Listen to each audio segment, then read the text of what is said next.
આપણે અહીંયા પહેલા ડાયરેક્શન સમજતા પહેલા બે ત્રણ કોન્સેપ્ટ ક્લિયર કરી રાખીએ છીએ. જો એક ધ્યાન પર રાખજો, અહીંયા લખું છું, જો ગમે તે રીતે ફ્લક્સમાં વધારો થતો હોય, ફ્લક્સમાં વધારો કેટલી રીતે થાય? NBA cos θ એનું સૂત્ર છે.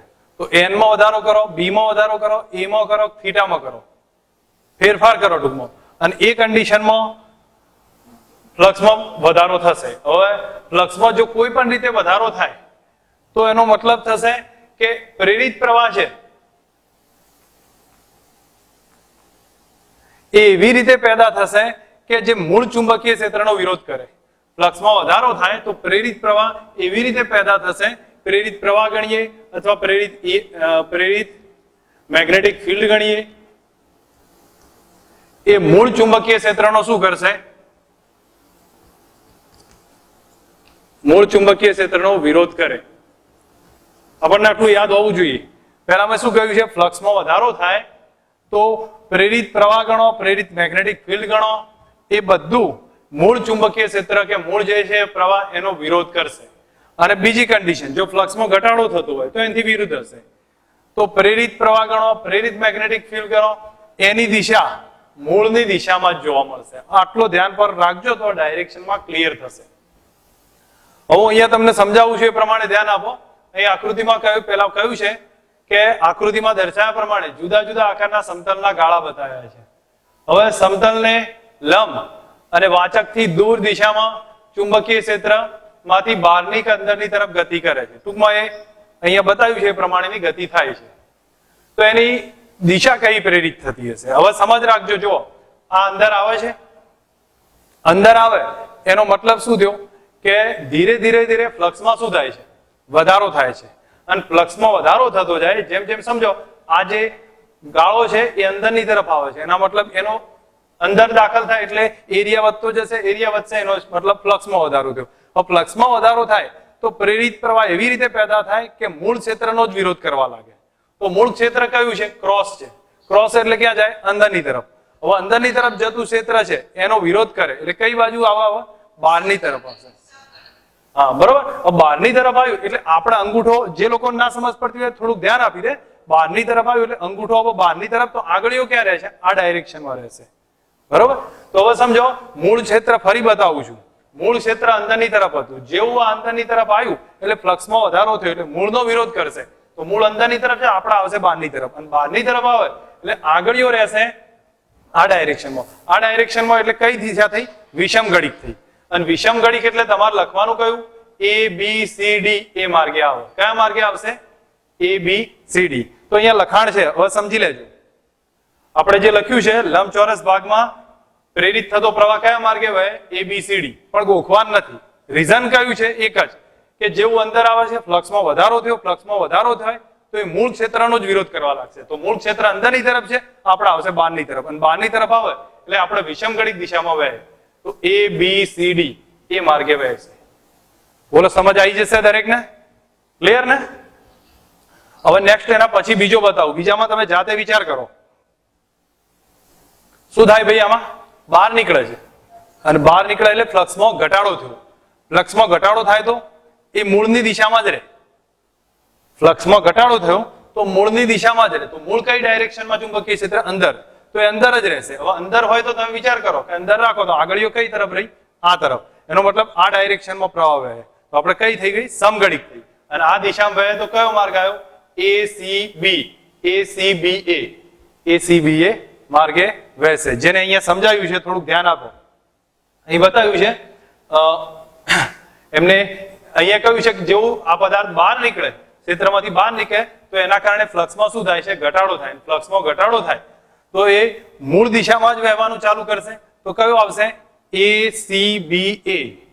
ACBA અથવા તો એમને બી થી શરૂઆત કરી તો બી થી એ ઉપર લઈ ગયા, એ થી સી ઉપર ને એ થી બી. ટૂંકમાં સમગણિત દિશામાં પ્રવાહ વહે છે.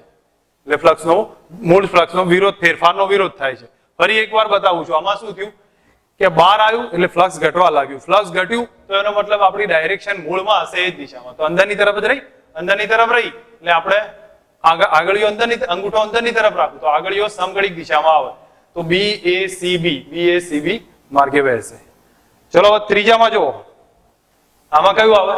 શું થાય છે જો ફ્લક્સમાં બહાર આવે ને, ફ્લક્સમાં ફરી ઘટાડો થયો. યાદ રાખજો ઘટાડો થશે. ઘટાડો થયો એટલે આપણને ખબર પડી મૂળની દિશામાં જ આવે. મૂળની દિશા ક્યાં છે? અંદરની તરફ. તો મારા અંગૂઠો ક્યાં રાખવાનો? અંદરની તરફ રાખવું. તો આગળીઓ ક્યાં આવશે? આ ડાયરેક્શનમાં. ધેટ મીન્સ પાછું સમઘડિક દિશા આવી, આ દિશામાં ફરશે. તો કયો માર્ગ આવ્યો? A B C D A.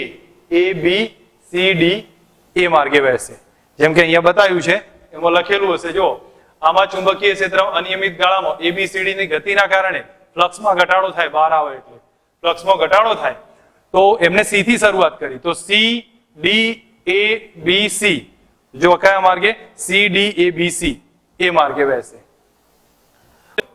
જડિત રાખેલા બે ચુંબકના ઉત્તર અને દક્ષિણ ધ્રુવ વચ્ચે બંધ ગાળાને સ્થિર રાખી અને શક્તિશાળી ચુંબકનો ઉપયોગ કરી વિદ્યુત પ્રવાહ ઉત્પન્ન કરી શકીએ. જો અહીંયા કોન્સેપ્ટમાં એક ફક્ત આપણને હિન્ટ કહી છે અથવા એક ક્વેશ્ચન પૂછવા માંગે છે કે ધારો કે બે ચુંબક જડિત રાખી દીધા છે, નોર્થ અને સાઉથ બે જડિત રાખ્યા છે અને એમની વચ્ચે ગૂંચળું સ્થિર રાખી દઈએ, કોઈ ફેરફાર નહીં કરતા.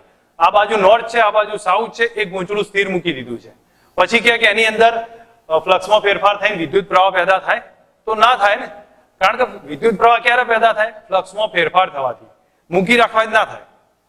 તો અહીંયા ક્વેશ્ચનમાં સિમ્પલ સમજવાનું છે. જડિત આધારના આધારે બે ચુંબક મૂકી રાખ્યા છે અને એ સ્થિર રાખ્યા છે અને એની અંદર બંધ ગાળો મૂકીએ તો આની અંદર વિદ્યુત પ્રવાહ ઉત્પન્ન કરવાની આશા ઉત્પન્ન કરી શકીએ કે નહીં? તો વિદ્યુત પ્રવાહ કોઈ કાળે ઉત્પન્ન થશે નહીં.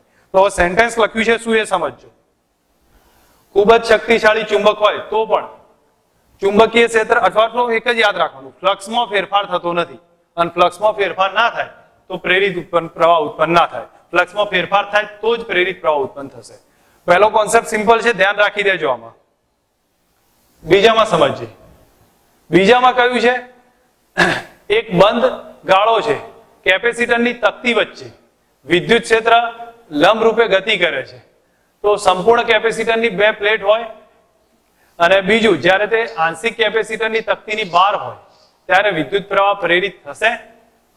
જો એક વસ્તુ ધ્યાન આપો, કેપેસિટર હોય ને તો કેપેસિટરમાં બે પ્લેટ વચ્ચે વિદ્યુત ક્ષેત્ર હોય, ધન અને ઋણ વચ્ચે વિદ્યુત ક્ષેત્ર હોય. હવે એમાં વિદ્યુત પ્રવાહ ગતિ કરાવો કે ના કરાવો, અંદર તો વિદ્યુત ક્ષેત્ર છે ને ભાઈ.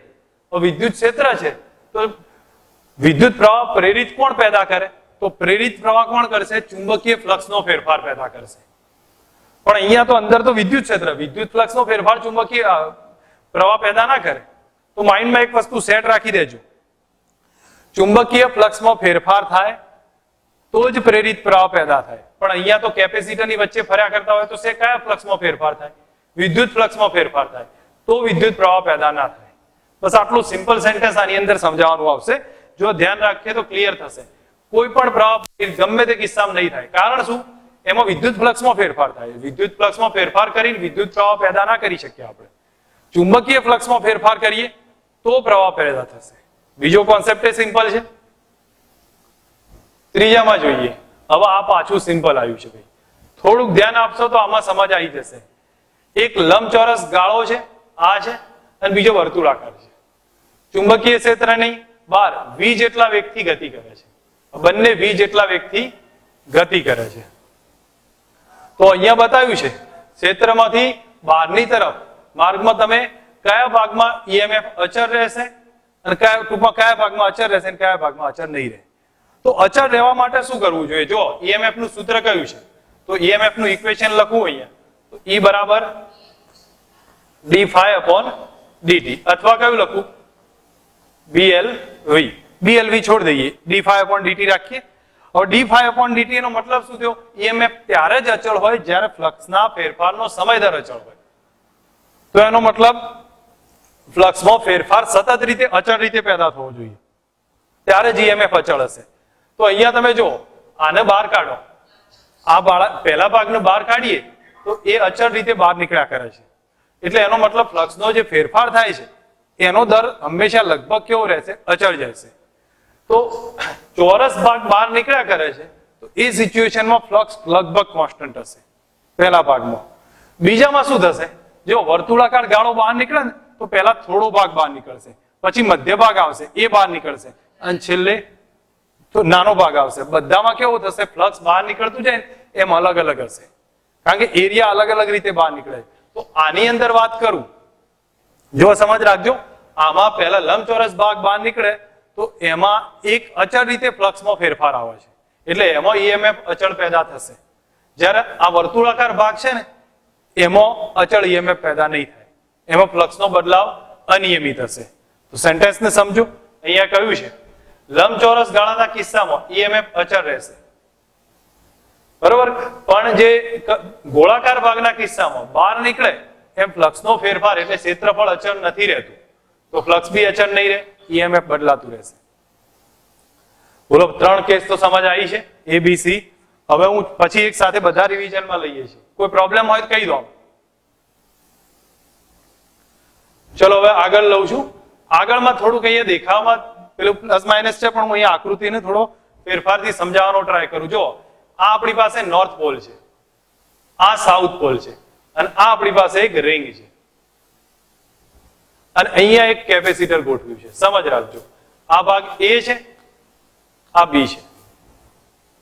હવે આ મેગ્નેટ છે એને આ તરફ લાવું છું, અને આ મેગ્નેટને આ તરફ લાવીએ છીએ, તો તમને જોઈને એટલી તો સમજ આવી જાય કે આ સિચ્યુએશન જ્યારે આવે તો આ બાજુ સાઉથ થશે, કારણ કે નજીક આવે એટલે આનો શું થાય, ઓપોઝ થાય. એ તો તમને ખબર હશે ને એ સીધા અંદાજમાં, કે જેવું નજીક આવે એટલે ઓપોઝ થાય. આ સાઉથ બનશે, આ કયો બન્યો, નોર્થ. તો આ નોર્થ થયો, આ કયો ભાગ થયો, સાઉથ થશે. હવે સાઉથ આ બાજુ બન્યો તો સમઘડિક દિશામાં પ્રવાહ પસાર થાય. હવે સમઘડિક દિશામાં ગણવું તો જો બી થી આમ નીચેની તરફ જવા દો તો અંગૂઠો કઈ ડાયરેક્શનમાં, આમ થઈ તમે સમજવાનો ટ્રાય રાખો કે અહીંથી આમ થઈ અને આમ જશે, અહીંથી આમ થઈ સમઘડિક દિશામાં. તો આ કયો ભાગ થયો, ઉપર ધન જમા થઈ ગયા, અને નીચે કયો જમા થયો, ઋણ જમા થશે. તો વિદ્યુત પ્રવાહ ઉપર જમા થઈ જશે ધન બાજુ, અને નીચે કયો જમા થાય, ઋણ. તો આમાં કયું કેપેસિટરમાં કેવું ધન બનશે અને કયું ઋણ બને, તો આપણને ખબર પડી. જો સાઉથ ની સામે સાઉથ છે એટલે સમઘડિક દિશામાં, તો ઉપર ધન થઈ ગયા, નીચે કયા થયા, ઋણ થયા. બોલો ક્લિયર છે આમાં? બરોબર, ઠીક છે, સમજ રાખવાના છે બસ. અને લખવાનું તો જો તમે લખાણ તો ગમે તે લખશો, આમાં કઈ બધા લખ્યું નથી.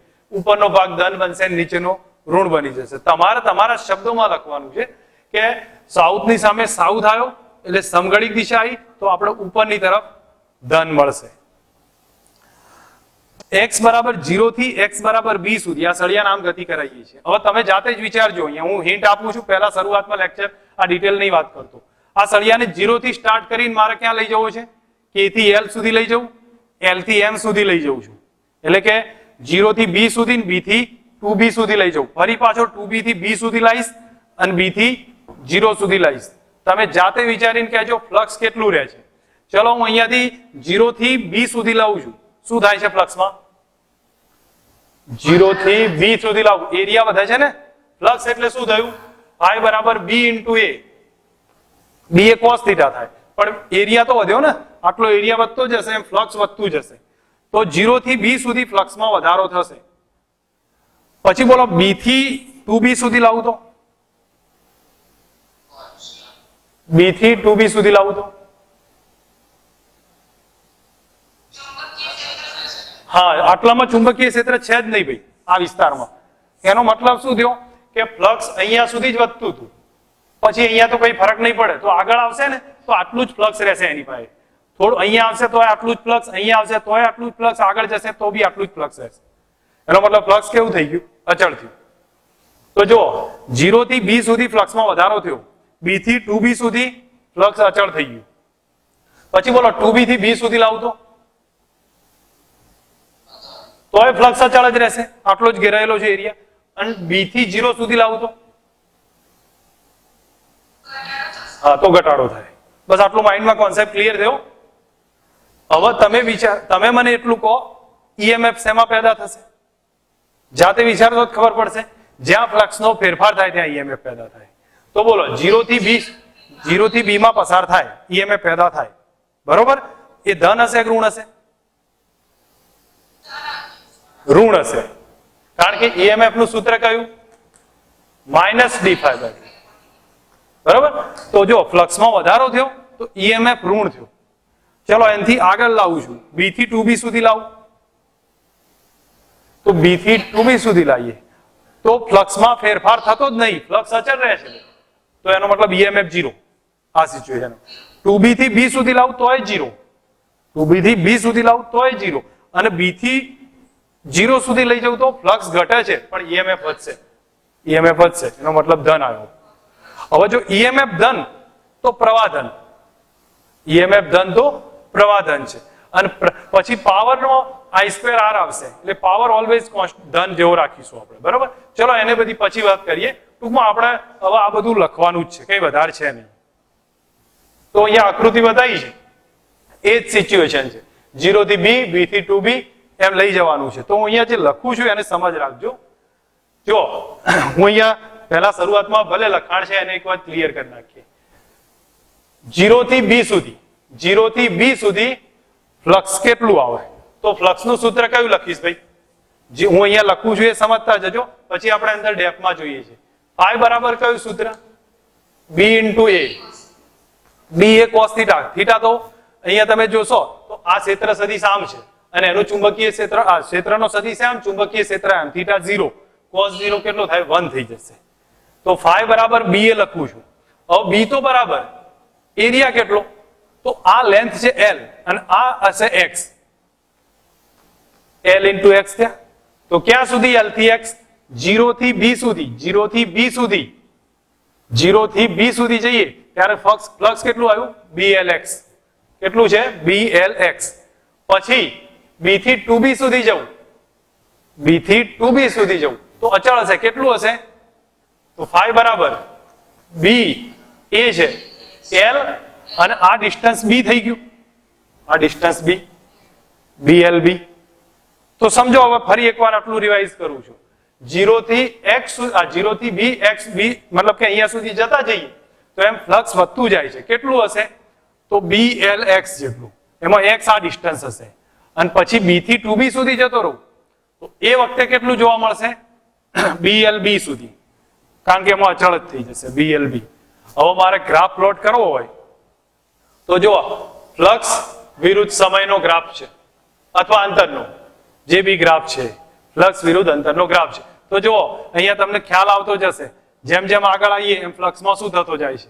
વધારો થાય છે. પછી બોલો b થી 2b સુધી ફ્લક્સ કેવું રહ્યું? અચળ રહ્યું. 2b થી b સુધી, 2b થી b સુધી પાછું ફ્લક્સ અચળ, અને જેમ જેમ પાછા ગયા એમ ફ્લક્સમાં શું થયું? ઘટાડો થઈને અહીંયા આવી જાય. ગ્રાફ સમજ આવે છે ભાઈ? ક્લિયર? ઓકે, એક કન્ડિશન પૂરી. હવે ઈએમએફ માં જાતે સૂત્ર લખો. E બરાબર કયું સૂત્ર? d∅dt અથવા blv લખી દઈએ. d∅dt રાખશો તો એ ચાલશે, blv લખશો તો બી ચાલી જશે. તો હવે ઈએમએફ d∅dt લખ્યું અથવા blv છે, અહીંયા blv લખ્યું છે તો એ પ્રમાણે યુઝ કરીએ. ક્યાં સુધી ભાઈ? જો હવે તમે જાતે વિચાર કરો. 0 થી b સુધી આવો તો ફ્લક્સમાં શું થાય છે? વધારો થાય છે. ફ્લક્સમાં વધારો થાય તો ઈએમએફ બરાબર -blv થાય, ઈએમએફ બરાબર -blv. અને પછી b થી 2b સુધી ફ્લક્સ અચળ થઈ જાય તો ઈએમએફ 0 થાય. b થી 2b સુધી ઈએમએફ 0. તો હવે ગ્રાફ પ્લોટ કરવો છે એનો, તો એના ગ્રાફમાં શું કરીશું બોલો? આ કાઢ નાખું છું. હવે તમે જાતે વિચાર કરશો તમને સમજ આવી જશે. જો હવે 0 થી b સુધી ફ્લક્સમાં વધારો થયો તો ઈએમએફ -blv. પછી અહીંયા ઘટી, હા તો 0 થયું. હવે ગ્રાફમાં જોઈએ ઈએમએફ વિરુદ્ધ સમયનો ગ્રાફ. તો 0 થી b સુધી છે ને ઈએમએફ -blv, એટલે -blv નીચે દોરી કાઢ્યો, બરોબર. પછી b થી 2b સુધી કોઈ ફેરફાર નહીં, એટલે ઈએમએફ 0. 2b થી b સુધી પાછા આયા તો એ કેટલું? 0. અને પછી b થી જ્યારે અહીંયા જઈએ તો ફ્લક્સ ઘટે છે પણ ઈએમએફ ધન થઈ જશે, તો ઈએમએફ ધન આવ્યું. બોલો હવે કોઈ કન્ફ્યુઝન છે આમાં? દરેક જણાને બીજા હોય તો કહી દેજો, મને ખબર પડે અહીંયા કે તમને નહીં આવડતું. એક બે જણા બોલે એવું નહીં, બધાને સમજ હોવી જોઈએ. ચલો હવે આગળ લઉં છું. હવે કયો આવ્યો? પ્રવાહ આવ્યો. પ્રવાહ એકદમ સહેલો છે. તો પ્રવાહનું સૂત્ર કયું? E/R. I બરાબર E/R. તો blv ભાગ્યા, તો ઈએમએફ ધન તો પ્રવાહ ધન, ઈએમએફ ઋણ તો પ્રવાહ ઋણ. તો પ્રવાહનું કેવું આવશે? ઈએમએફ જેવો જ આવે ગ્રાફ, એમાં કઈ નવું નથી. તો હવે જો તમે આમાં સીધું લખો તો પ્રવાહ માટે I બરાબર BLV બાય R. એમને પ્રવાહનો ગ્રાફ નહીં આપ્યો, સીધો બળનો માંગ્યો છે. તો ચલો બળ માટે કયું સૂત્ર ભાઈ તમને યાદ આવે છે? ILB લખતા હતા, એમાં I ના બદલે કયું લખીએ? BLV. તો B²L²V/R. B²L²V/R. તો ક્યાં સુધી ભાઈ? 0 થી B સુધી. 0 થી B સુધી આવતા રહ્યો. જો સમજ રાખજો 0 થી B સુધી, તો એ કન્ડિશનમાં EMF ઉપર ડિપેન્ડ છે. તો EMF ધન, તો એ બી ધન જોવા મળશે. તો અહીંયા એના ઉપરથી 0 થી, અથવા ફોર્સ ની વાત કરી છે તો આમાં પ્લસ કેમ આવ્યું છે? મને કોઈ કહેશે પ્લસ કેમ આવી ગયું ભાઈ આના ઉપરથી ફોર્સ?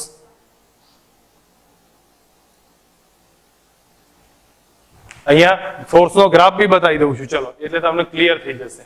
ફોર્સ નો ગ્રાફ એમની લખવામાં ભૂલ છે, બાકી ઓરિજિનલમાં ફોર્સ કેમ હોય? ઓપોઝમાં જ હોય. તમને ધ્યાન પર આવે છે ને? મેં તમને નતું બતાવ્યું કે સળિયાનો વેગ આમ જતો હોય ને તો ફોર્સ તો આમ જ લાગે, મેગ્નેટિક ફોર્સ તો વિરુદ્ધમાં જ લાગશે, બરોબર? એનો સીધો અર્થ શું થયો કે આપણે અહીંયા I બરાબર કયું આવે? માઇનસ આવશે, બરોબર? એનો મતલબ એક જ થયો કે જેવો EMF એવો ફોર્સ છે, જેવો EMF એવો જ ફોર્સ છે. તો F બરાબર B²L²V/R. અને બહાર નીકળી જાઓ એટલે EMF 0, તો ફોર્સ એ 0 થઈ જાય. હવે તમે જો અહીંયા સીધા અર્થમાં બળ વિરુદ્ધ અંતરનો આલેખ દોર્યો છે, તો એમાં EMF નેગેટિવ, તો ફોર્સ એ નેગેટિવ, -B²L²V/R. અને EMF પોઝિટિવ, તો ફોર્સ એ પોઝિટિવ. કેટલું? +B²L²V/R. અને વચ્ચેના ભાગમાં EMF 0, આ ભાગમાં તો ફોર્સ એ 0. ટૂંકમાં EMF પર ડિપેન્ડ થઈ ગયું. હવે જો એના પછી આગળ લખું છું. હવે આવશે આપણે પાવર આવ્યો છે. પાવરનું સૂત્ર કયું લખાય? B²L²V, એટલે EMF નો સ્ક્વેર છે. અને EMF નો સ્ક્વેર ના આધારિત આપણે વાત કરીએ તો અહીંયા બંને ધન કરી દઈશ. કેમ ધન કરીશ? કારણ કે પાવરનું સૂત્ર લખો, હા, E²/R. તો EMF નો સ્ક્વેર કરું એટલે માઇનસ નું પ્લસ જ થઈ જાય. તો આ ઋણ હતો ને તો એનો એ પ્લસ થઈ ગયો, અને આ ધન હતો તો એ પ્લસ થયો, વચ્ચે 0 છે તો એ 0 રહેશે. હવે એને લખ્યું છે પાવરનું સૂત્ર જો I²R, અથવા તમારે યાદ રાખવાનું B²L²V/R. B²L²V/R છે, V²/R. અને એ કયા સુધી? 0 થી B સુધી જ, આટલા ગાળામાં. પછી EMF 0 થઈ જાય છે, તો EMF 0, તો પાવર ને બધું જ 0 થશે. કારણ કે વોલ્ટેજ જ ના મળતો હોય પાવર ક્યાંથી આવશે?